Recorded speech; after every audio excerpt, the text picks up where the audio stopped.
Welcome to Men Pursuing More. I'm your host, Roger Maupin.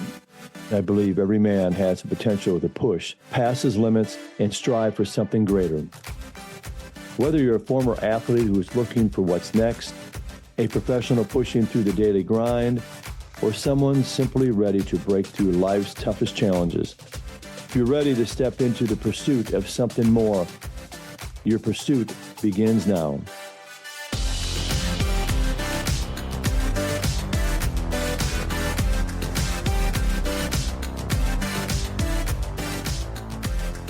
All right, welcome back to Men Pursuing More, podcast hosted by Roger Maupin. I want to welcome Chad Harris, Chris Neumann, and Omar McMillian to this special monthly episode, the Brotherhood Exchange. And our focus is a space where men show up, open up, and level up.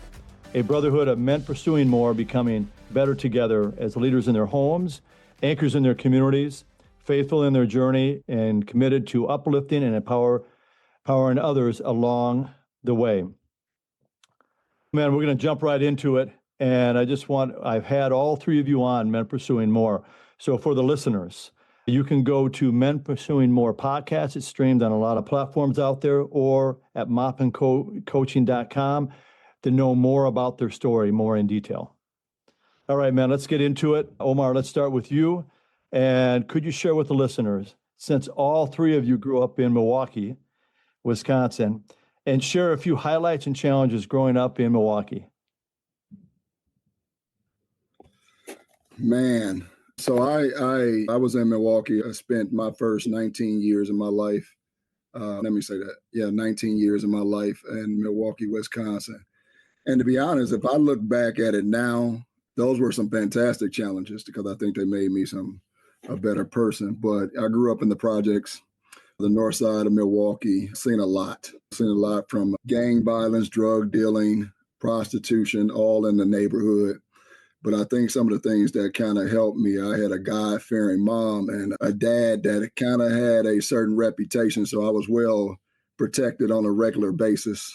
My mom wouldn't allow me to go to any neighborhood school, so I traveled about 30, 40 minutes to Washington High School from where I lived at, and it somewhat gave me a kind of escape to a certain extent from what I was seeing on a regular basis.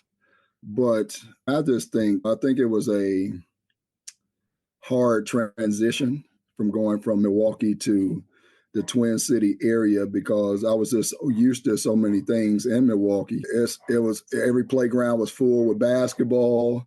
We didn't have to have a membership to get in somewhere like you had today, and you've seen some of the best and D1 athlete, pro athletes out on the basketball court. And so that gave me somewhat of an escape from some of the everyday life because we didn't grow up with a lot of money.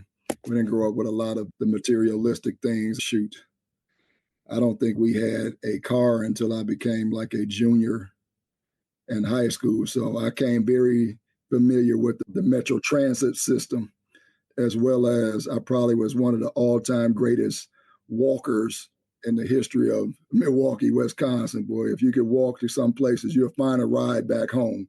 Yeah, I think those were some of my major challenges, but I was fortunate enough to have a pretty good support team around me, so to speak. And when I tell the story of some of the people that was some of my support team, I get some gasp, really. So my mom, number one, my father, number two, my stepdad, rather, number two, and the two neighborhood dope dealers who, quick story is, one day I wanted a pair of Jordans, and I made a joking comment of, man, I need to get on this block and start hustling so I can get these pair of Jordans. And the dope dealer, who happened to be my god brother, said, hey, Omar, why don't you come in the back room and help me move this dresser? So I went back there. I said, what dress you want me moving? Before I knew it, he had me up against the wall by my neck. Don't you ever have that come out of your mouth again. You are the one that's going to get us out of this neighborhood. You're the one that's going to make it to the lead. So if I ever hear you utter that again or see you on the block, that'll be your last day. I decided to go to school to be a teacher instead of being on the block. Hey, he stepped in for you. Hey, Yep. what a great example, looking out for you. All right, appreciate that, Omar. Let's go on to Chris. You can share with us some highlights and as well as maybe some challenges growing up in Milwaukee. It's interesting because I see a lot of similarities or hear a lot of similarities from what Omar just said. I grew up on the north side. I grew up across the street from the projects. Both of my parents were educators, very disciplined, 11 brothers and sisters in a very modest house. And we had a certain set of rules, and there was no variation or deviation from those rules when you were growing up. And I was fortunate enough to come near the end of my family. I was number 10, and my parents were able to start providing a little bit better education for myself and then my younger two siblings. I ended up going to Dominican High School, which back in the late 70s and 80s, we were pretty good back then. We played the Division I. We actually played Washington one year, so familiar with Washington High School. And that experience kept me from going to the local public school, which at that time was starting to go downhill pretty fast. And so I was fortunate enough, took the bus, and the neighborhood was such that you didn't want to be walking by yourself at the wrong time. So we learned very quickly that we were gonna walk in pairs and threes and fours, and when we could go places and when we couldn't go places, and all of those challenges growing up, the challenge of the big family and the challenge of living very modestly through a teacher's salary. My mom actually didn't use her teacher's salary or her degree until my youngest sister went to school, because she was busy taking care of all of the kids. So it was on a single teacher salary. And but we learned to appreciate what we had. And I've said this once before, didn't necessarily know what the other side was all about. All we knew was what we had, and the people around us were pretty much in the same boat. But it was my parents' foresight to send me to a school away from my area and allow me to get an education that way, and then fortunate enough to be good enough at basketball to land me a scholarship to get through college. But I don't look at those times as anything but fondly. And in the moment, yeah, they're very challenging. But boy, I look back and I go, I don't know that I would have it any other way. All right. Appreciate it, Chris. Both you guys. It's just a lot of memories, a lot of learning experiences along the way growing up in Milwaukee, and just the impact of family. So Chad, let's go to you now about some of the maybe highlights and challenges growing up in Milwaukee. My story is similar to Chris and Omar, but different in different ways. I also was born and raised on the north side as well of Milwaukee, but both my parents worked in law enforcement for their entire career. I wasn't able to do certain things that other people were able to do growing up, wasn't able to go certain places. And I had my father was let me backtrack.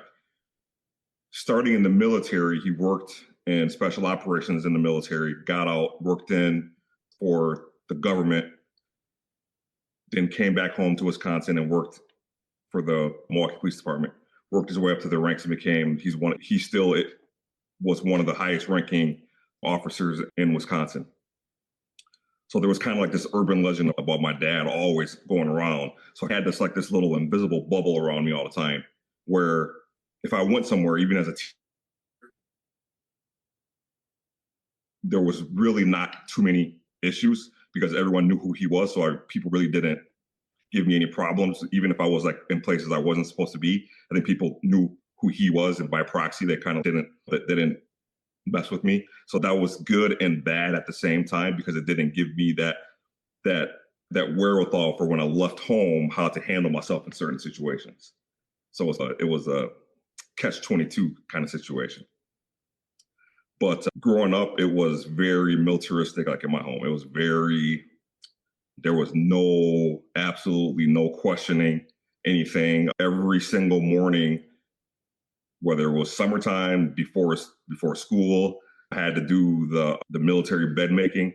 And if it wasn't done right, I got ripped up and I had to do it all over. And there'd be days where I'd be in tears, crying. I remember it's like trauma, crying because the bed wasn't made right. My old man just coming in and snatching the sheets off. Nope, you got to do it again. And it's one of those things where I'm glad now, as an adult now, I'm glad he did that. But back then, as a kid, you hate it. You're sitting there crying and you're talking to yourself, and you don't want to go through that. But just those things like that, growing up like that, where I'm thankful that I was able to have both my parents instill that discipline in me, because it ultimately led me to get to where I'm at today, to go to college and be successful today. Yeah. But I went to St. Peter Manual Middle School on 76 Mill Road. And then I went to Milwaukee Lutheran High School on 96 in Grand Tosa High School. And then, so I played football, basketball, ran track there, and then ended up going to Concordia University, St. Paul, Minnesota, played football, basketball there. So if I didn't come up the way that I come up, it wouldn't have ended up being that way. So I'm thankful for that. You know, it's kind of interesting with all three of you, and I never knew this, that all of you grew up on the North Side. It's how large a city Milwaukee is, and all of you grew up on the North Side of Milwaukee. So I appreciate all you guys sharing that. Let's go on to, let's start with you again, Omar. What would the older you tell the younger you? If you just keep it brief, the older you tell the younger you. Be patient and wait it out. I think a lot of the things that have occurred throughout my lifetime, I think one more minute, one more hour, one more day, maybe one more year, I would have been able to understand some of the things that I went through to get through to where I am now. Because I think for me, understanding that sometimes it ain't your time. It's not your time for certain things. May you want it right then at that. It's not your time. And I'm a strong faith believer. And God has that time for you to be able to flourish and be what he has carved you out to be. It's not our time. It's his time. So just be more patient and be more understanding and enjoy the process. Appreciate that, the patience. All right, Chris, how about you? Probably for me, it would be to listen a lot more to the mentors and the adults who are telling me the things that I should or should not be doing, instead of having to find some of those things out for myself. Because I've made some of my growing up years a lot more challenging by not believing that, by, hey, I'll do it my way kind of thing. And if I had only had listened to some of their advice, things would have been a little bit smoother for me from time to time in my adolescent years. And isn't that true for all of us about that mentorship, how important that is? And just listening to your elders and others that have gone before us. And Chad, how about you?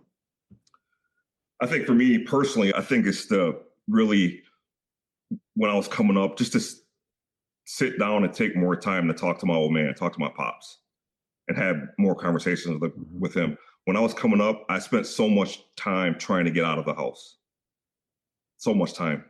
Like I put a lot of brain power in it. Just I got to get my chores done and I got to get out of here. Instead of asking him questions about anything, about life, about how his company, whatever, anything. I do that now, but I wish I would have done that when I was younger, when I was a teenager, coming up, even in my 20s. I wish I would have done that. That's the one thing that if I could go back and do it over again, I would do that. The advice I give young listeners is listen to this podcast. Yep. All right, let's go on. Chad, let's start with you this time. What's a book, mentor, or experience that transformed how you show up as a man? Something that really transformed you, or maybe a mentor that was important in your life, or maybe a book you read? For me coming up, it wasn't necessarily a mentor or it wasn't a book. It was my family members that knew that what I liked and what my differences were, and they appreciated that, and they almost egged me on to that. because they knew that all I talked about when I was coming up was pro wrestling when I was younger. That's all I talked about when I was 7, 8, 9, 10, 11 years old. So I had aunts and uncles, and they would just ask me, "Oh, who won the match last night?" or "Who won the?" And they knew that, so they were just talking to me about that, and it made me feel better that they'd actually like pay attention to me as a little kid. So to me, that's how I felt about that. And then later on in your life, become a pro wrestler. That's right. Yep. All right, Chris, how about you? I can remember one particular time I was at a Al McGuire basketball camp. We couldn't afford to do the overnight thing, but my parents would drive me every morning and pick me up in the evening. And there was a coach from St. Thomas More, Mike Fonz was his name. And for whatever reason, he took to me. But I remember the first day I got there, I was cocky, arrogant, look at what I can do on offense. And I was half-assing it, if I can say that. And I remember he brought me aside away from everybody and basically told me I wasn't squat. And I had no business playing the game that way. And I was disgracing the game by playing it that way. And he never wants to see that again. He wants to see me guard the best offensive player on the other team. He wants me to see me get every single rebound. He wants me to see me pick up my other teammates. And he said, no matter whether this is basketball or this is life, this is how it is. And this is how you get through. And what you just showed me is how not to get through. And I remember we spent a lot of time together that whole week. And again, it was just a fluke thing where he took to me. But I remember that conversation made the rest of the week, all I wanted to do was make him proud after that. And it got me to a realization, hey, this ain't kid stuff anymore. It's time to start growing up and start working for what you want. And I'll always be grateful for that guy. What a great example. And also speaking the truth to you instead of just making you feel like what you want to hear and what you need to hear. So Omar, how about you? If I had to pick a book, it would probably be The Battlefields of Mind by Joyce Myers. And I picked that because my biggest mentor in my life was my mom. One of the things that I kind of hold on to and with my parenting and coaching and teaching is that I think we talked about this on the last podcast, is that you had to write an assignment about your hero. And I couldn't wait to write this about my mom. And then when I got home to show her what I had written, she kind of, okay. And I'm like, what? I got 2 or 3 pages long. What are we talking about? And she looked me in the eye and said, I don't want to be your hero. If you think I'm a good person, grow up and be better than me. Take all the examples that I have given to you and talked to you about and be better. So the way that I raise my kids is for them to be better than me. When I'm teaching in class, I'm trying to teach my students to be better than the student that I was. When I'm playing, when I'm coaching, I'm trying to get my players to be better than the player that I was. So one of the things that kind of enlightened in The Battlefield of Mind is Joyce Myers talks about why ask why. Because a lot of times some things happen in our life and we're like, why? But do we truly want to know the answer why?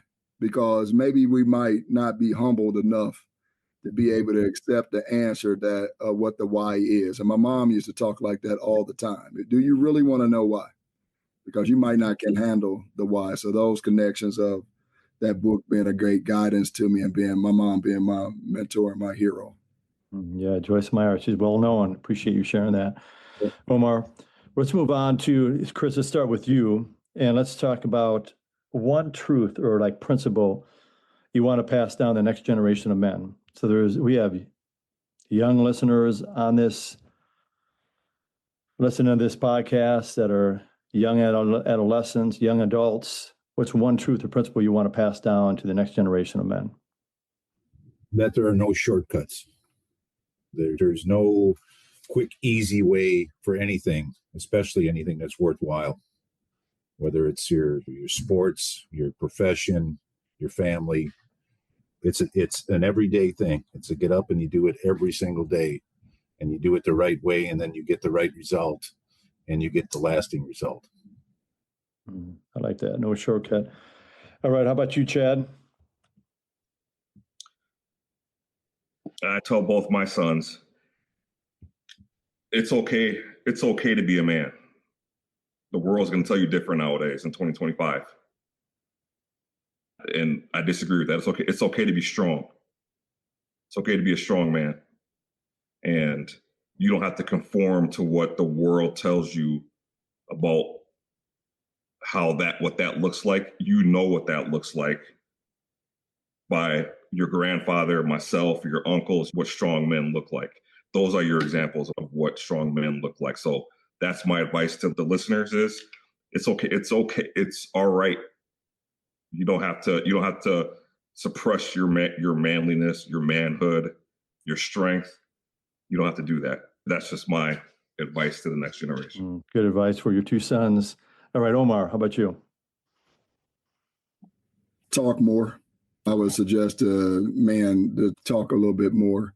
Really try to find someone that you can kind of fly to, because this person being my bias, I think as men in this world, we have a lot of stuff that's put on our shoulders as well, too.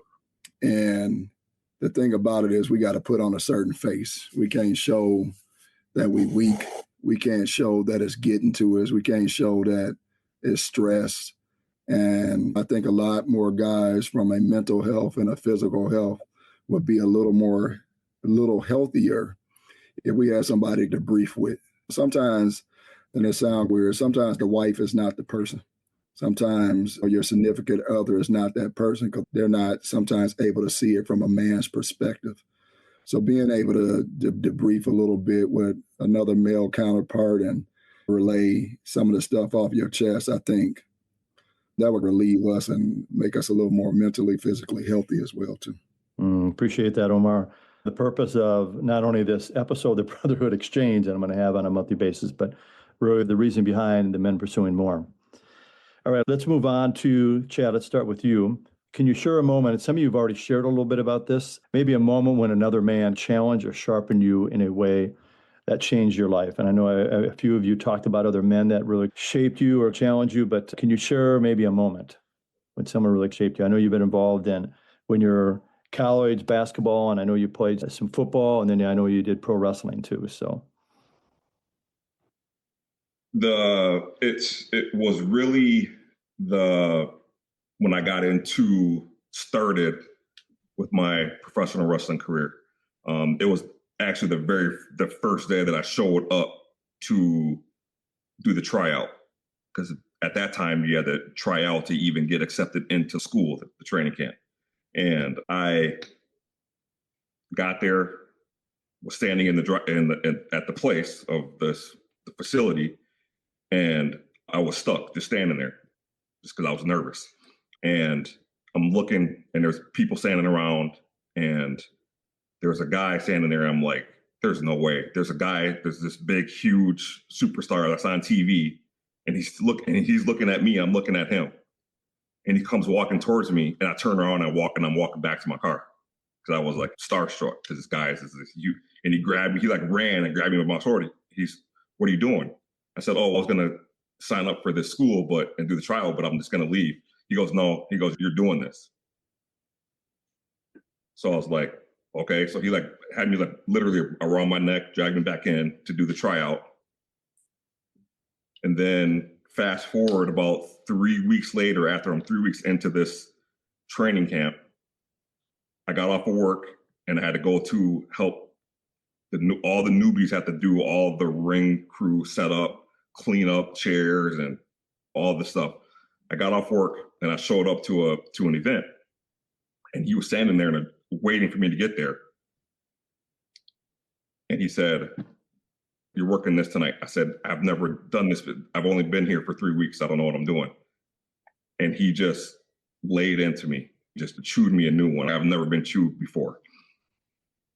And literally was telling me that I'm not going to let you fail. You're the next guy that's going to make it out of Minnesota. You're the next one, but I'm not going to let you fail. And he was every day. He was on me every single day. And I don't want to say his name on here just because but without him guiding me, I would not have got to where I got in the business. I would not have got to the top without him dragging me along. And it was by chance that it would just happen to be that day that he was there and I was there at the same time. So I was thankful for that. I think God puts people in your lives at the right place at the right time. And that's not by coincidence. That's not by chance. That's by God's grace. You were made for more clarity, more confidence, more impact.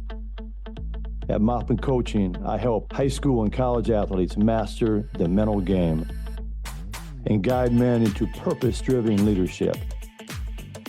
Grab the sports book, rock that merch coming soon, and step into more at maupincoaching.com.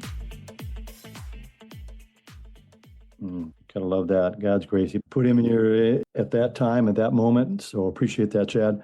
Chris, I know you already talked about maybe a moment, another man, when you went to that camp. What about, like, with Chris, with you, a pivotal wake-up moment in your life that made you reevaluate your kind of direction or purpose? I know you went through a tough time a few years ago. Yeah, but I think I had the training for that from prior years. I think there was a gentleman, and again, I always bring up a coach. It's always a coach along the way. This happened to be a coach that took over the program at UMD after I graduated from playing. I still was floundering because I didn't know what I wanted to do next. And I still had to finish some school because I was floundering in school. So I needed at least another year and summer school to finish up a degree. I couldn't go home without that degree. And I met a gentleman named Dale Race, who took over for George Fisher at UMD, and met him, and he asked me to be an assistant coach for him. And that year I spent with him, we became lifelong friends, but all of the messages that he sent and all of the way that he went about his job and all of the way that he spoke to me just formed me and got me focused on, okay, I can be really good at something else. And I just got to figure out what that is. And he helped me figure it out in school and got me on the right path. And I got finished with school. I was doing great in school. And we were friends from that day on to right up until he just passed away a few months ago. So he, again, I bring up mentor, I bring up coaches. He was another one that just took me to that next step of being a man. Just that impact of coaches. And I know, Omar, I know you shared, I know when we did the podcast with you about a number of coaches that have had an impact on you, but can you share a moment when maybe a coach or a man challenged you or sharpened you in a way that kind of changed your life? Yeah, I got so many stories with that. I think each one of my coaches did a very valuable job of challenging me. But I think, again, I have to go back with Coach Westfall at Bethany Lutheran College. Coach Westfall was a caring coach. And I think a lot of times he challenged me to be a better man. And he's the one that kind of got me into teaching. Because I think I told you, Roger, I had no aspirations to go into college to be a teacher. I thought I was going to be the world famous pediatrician. And he talked about how good I was with kids. And he has always challenged me, even as a coach. We talk at least once or twice a month. And I talk about my team and the challenges that we have faced. And he just listens. And then he finally say, I think you know what to do.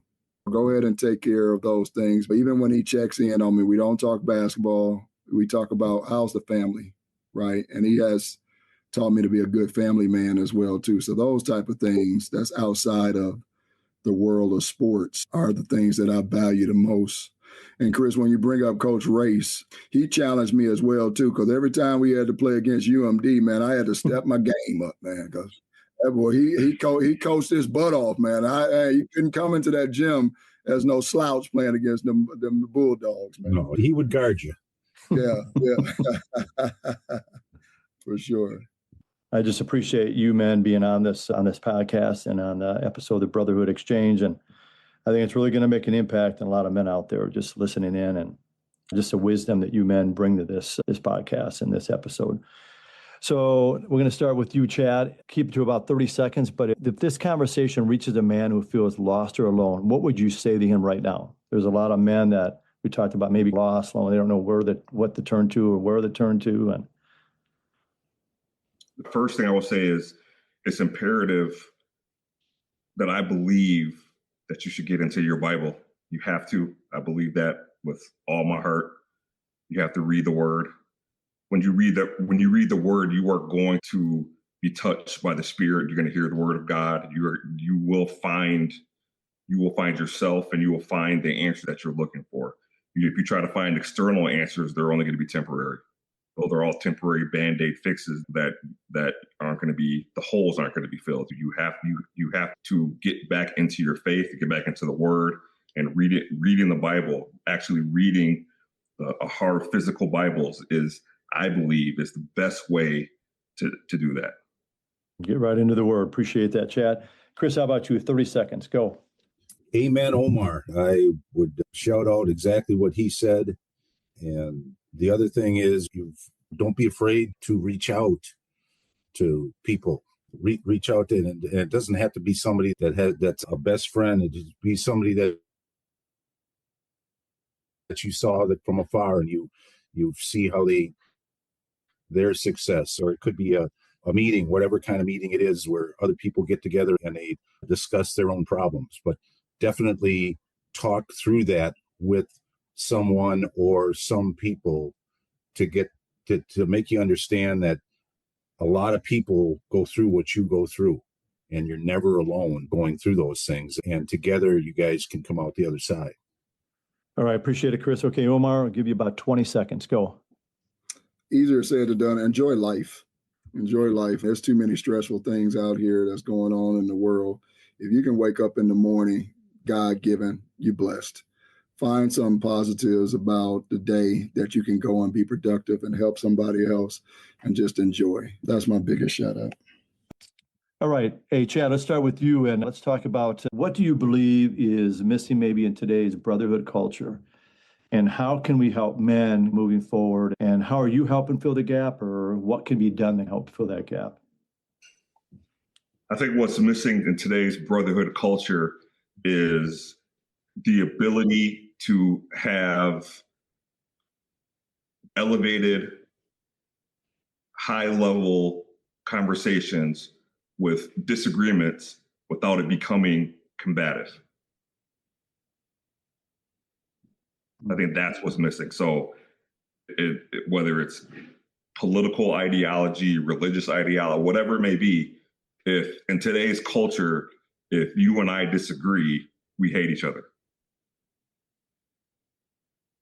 That's what's missing in our culture of manhood today. That's not how it's supposed to be. Have a highly educated debate. It can even get heated, but that's not a personal attack against you and I. We can be friends after it's over.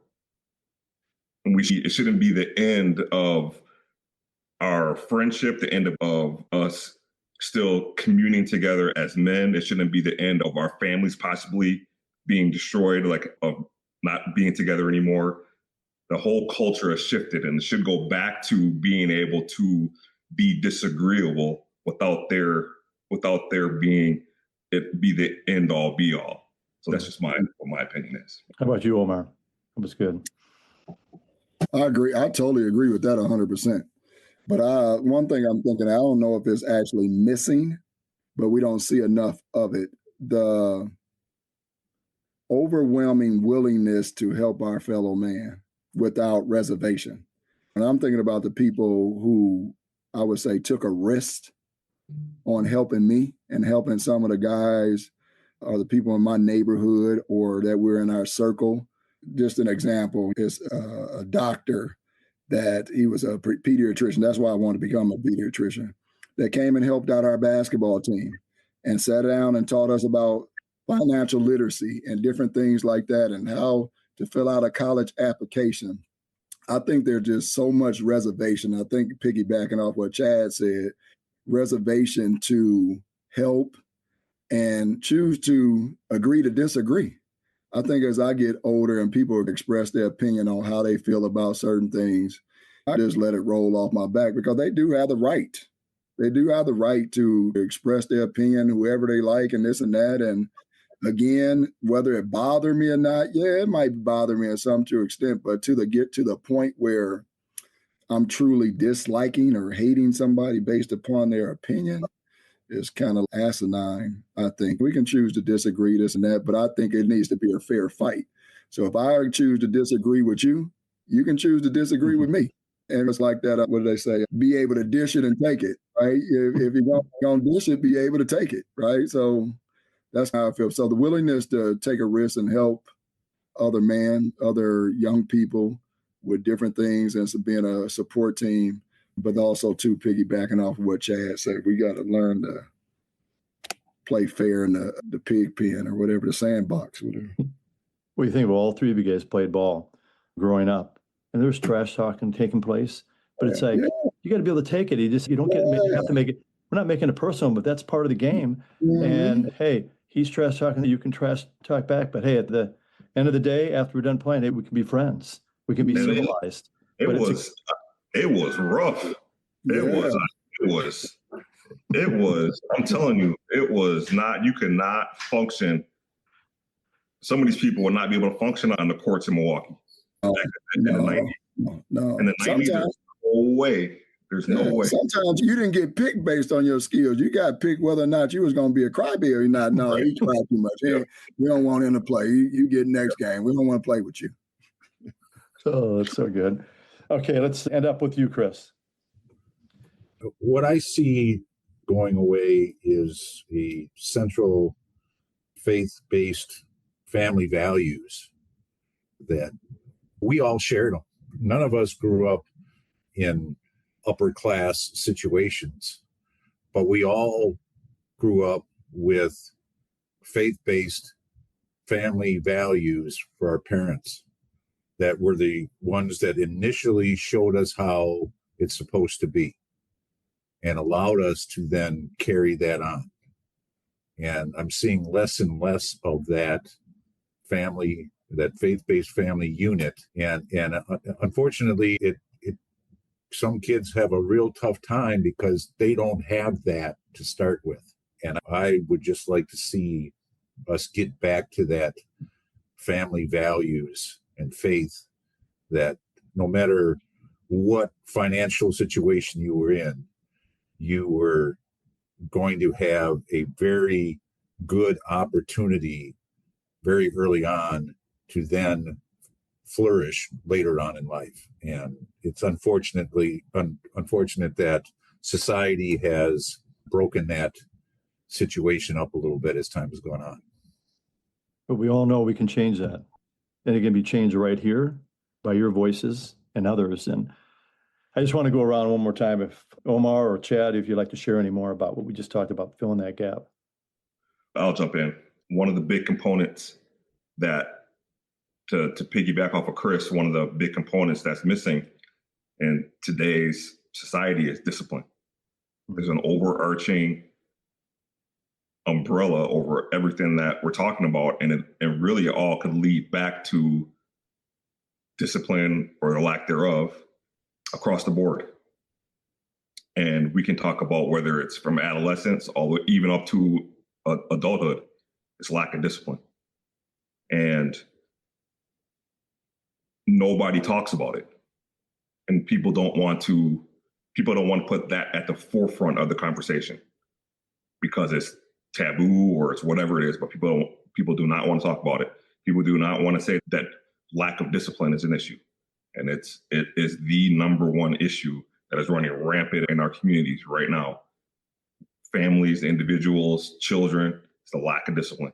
And Roger knows that I'm dealing with it every single day, all day long at work. And I'm the first person that can say that it's not getting any better. It's getting worse. Every single year it gets worse. Every year. And there's no data point, there's no numbers that anyone can tell me because I know the real numbers and it's getting worse. So that's just my 2 cents. I'll let someone else jump in. And Chad, you're like a mentor, coach, counselor, administrator, security. You're like Mr. Everything at Eastview, so we appreciate you. If you don't always hear it from Eastview, I know they do, but just hearing it from me as a staff member there, we appreciate you. How about you, Omar? Man, Chad, you give a great jump start to everything, because I want to piggyback off of that too, and I can probably go for hours on that. But I would say this, Chad, and we can discuss it a little bit. I think discipline is there. It's just not in a form that's universal to all. And I think the way that we are disciplining these days are loose, right? It's very loose. And my thing as a teacher and a coach and a parent, it starts at home. And it's back to what Chris said. If the foundation of home is not there like it's supposed to be, that's what I get that shows up at school. That's what I get that shows up to practice every day. So if a kid comes to school with the intentions of, I don't feel like doing work today, that's supposed to be okay, right? Because, hey, they got the choice to not do that. But at the end of the day, how long can this choice last before there's a heavy consequence that comes along with it? And so with that being said, we have to get back to the foundations of the importance of each thing that we do. Education has to become education again and not daycare.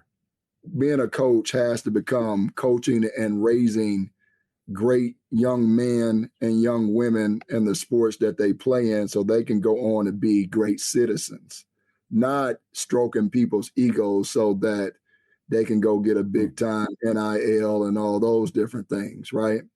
Because my dad and my mom said it like this: if I don't hold you accountable for the things that you're supposed to be doing in life, I don't feel comfortable when you come back later in life and tell me how your life going. So I want to hold myself accountable for giving you the right path. And again, it's unfortunate that discipline is loose because it's there, but just not in a form that's effective enough for people to see that it's not making them productive. So I agree with you, Chad. And we can have civilized conversations like this. Exactly. All right, Chris, you want to wrap it up for us? I don't know if I could add on any more to what they've already said. That's what it comes down to, is that we have to get back to a universal understanding of what is and isn't acceptable. I go back to, and I'm sure Chad and Omar can relate, if you were at a friend's house and you got in trouble, you got in trouble at home. And it wasn't a situation where your parents were mad at the other parents for disciplining you. They were mad at you for having to be disciplined over there. So there was a set of standards and values that everybody adhered to. And there was a right and a wrong. And I would love to see us get back to that type of family unit. All right, that's a wrap with Chris Neumann, Omar McMillian, and Chad Harris. I want to thank you for being a part of this special monthly episode, the Brotherhood Exchange on Men Pursuing More podcast.